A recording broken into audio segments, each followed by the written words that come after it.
Приветствую вас на открытии международной выставки «Кыргыз Экспо 2025».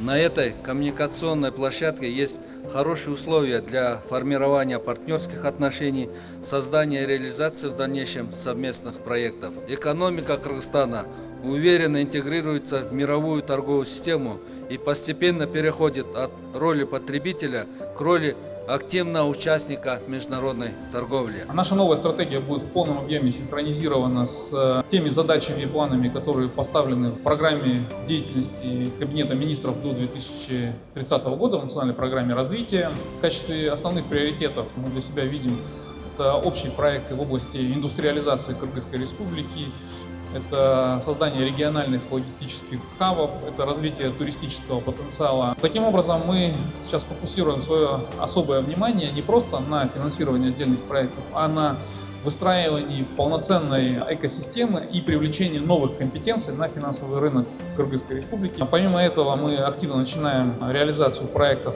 в области инвестиционного финансирования. Мы в этом году утвердили новые подходы в части финансирования научно-исследовательских разработок, в части венчурного финансирования, стартап-проектов. Мы рассчитываем, что в течение ближайших 5 лет Российский фонд развития сможет привлечь в экономику Кыргызстана еще порядка 1 миллиарда долларов по абсолютно разным направлениям. Но что останется неизменным, так это наше стремление и обязанность помочь бизнесу выстраивать самые лучшие компетенции, инструменты и подходы к управлению своим бизнесом, своими проектами, а также предоставление льготных и долгосрочных ресурсов в экономику Кыргызстана для того, чтобы программа, определенная Кабинетом министров Кыргызской республики и президентом Кыргызской республики, уважаемым Садыром Нурбердиевичем, они были реализованы в ускоренный темп.